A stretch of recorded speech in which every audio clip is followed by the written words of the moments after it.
A escola marca uma prova na quinta-feira pela manhã. Quando é que um aluno normal começa a estudar?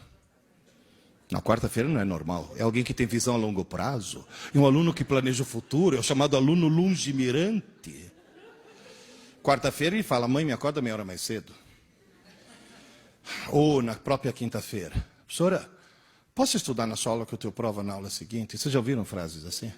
Alguém poderia me dizer por que alunos do fundamental, do médio, da graduação e da pós-graduação e do doutorado, por que todo mundo estuda o mais em cima da hora possível? Para não dar tempo de esquecer. E se tiver tudo fresquinho, tira a nota.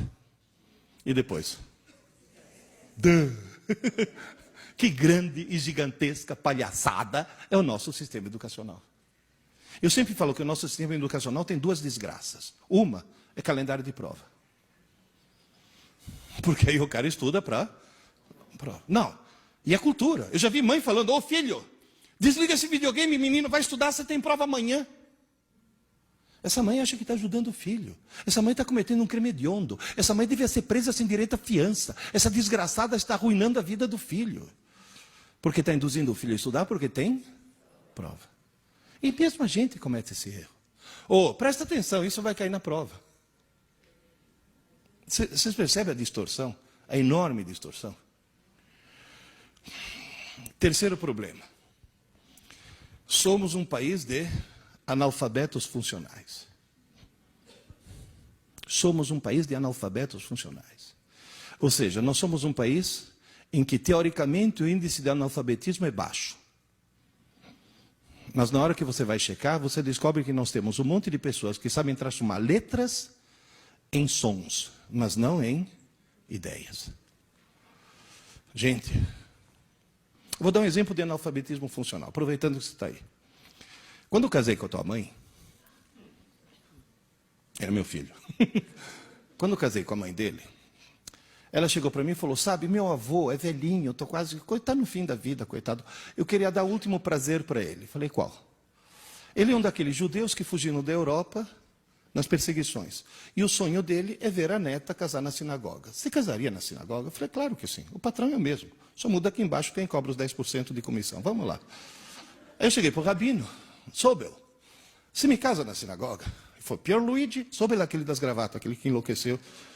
Pierluigi, eu vou te casar na sinagoga se você souber ler um reza em hebraico. Tá bom, negócio fechado.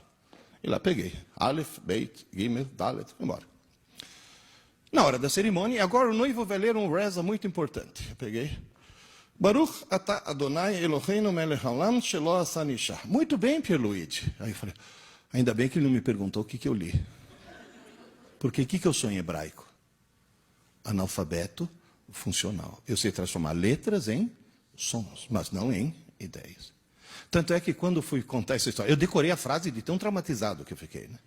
Fui contar essa história para o Asaf, lá do ângulo, ele foi criado em Israel. Ele fala hebraico fluentemente. Contei para ele, ele falou, ô Pierluigi, você tem uma pronúncia boa, eu entendi tudo. Eu falei, que bom, você entendeu tudo, eu não entendi. Aliás, me tira uma curiosidade, o que eu li? É uma reza importante que diz, abençoado seja Deus nosso Senhor, que não me fez nascer mulher.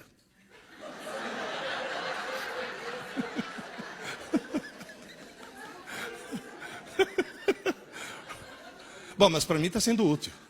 É que quando eu dou aula, chega uma aluna e fala, professor, posso sair? Estou com cólica. Eu falei, pois não, filha. E lá dentro eu penso, Baruch atah Adonai.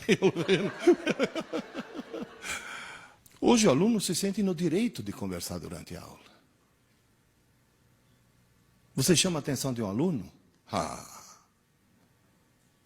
Se você chamar a atenção meio rudemente, você corre até o risco de ser processado. Há alguns anos eu fiz uma besteira. Aqui perto abriram um colégio novo. E um amigo meu falou, Pierre, abriu um colégio novo, eu sou diretor, você vai ser um dos nossos professores. Eu falei, desculpe, não tenho tempo. Você vai dar aula um ano só para dar o pontapé inicial. Eu falei, desculpe, não tenho tempo. Pierre, você não consegue uma manhã por semana? Eu falei, não tenho tempo. Pierre, o dono do colégio vai ficar muito decepcionado. Ele já tinha reservado para você uma manhã por semana, $3.000 por mês. Falei, quarta-feira. Quarta-feira, lembrei agora que tem um... Olha, gente, como me arrependo. Sabe, eu ia dirigindo para essa escola, pensando assim, há 65 milhões de anos. Um pequeno cometa, não era nem muito grande. Caiu no México, conseguia extinguir todos os dinossauros. Não podia cair uma pedrinha nesse colégio para extinguir esses desgraçados, para não ter que dar aula para esses caras.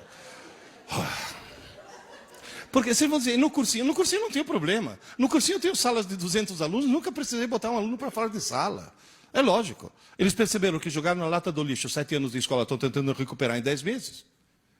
Esse que é o problema. Você imagina, no meio de uma aula, ter que parar a aula e falar, vocês duas aí, dá para parar? Sabe o que eu escutei?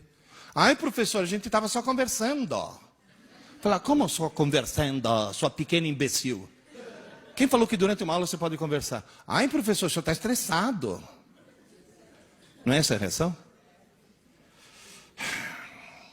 No meio de uma aula, eu estou dando aula de física, viram? Estava todo mundo prestando atenção. Falei, Deus existe, né? E de repente, olha, assim, tem uma menina lá no fundo assim. Falei, filha, se liga, vai, presta atenção você também. Ai, professor, hoje não dá, estou na fossa. Falei, você está o quê? Ai, professor, estou na fossa, meu namorado me largou. Falei, fez bem. Fez bem, porque se teu namorado não tivesse largado, você corria o risco de casar com ele, ter filhos e propagar o gene da estupidez gerações afora. Porque alguém que assiste aula assim não pode se reproduzir. Você vai poluir o pool genético da humanidade. Alguém que assiste aula assim tem que chamar o veterinário e mandar castrar.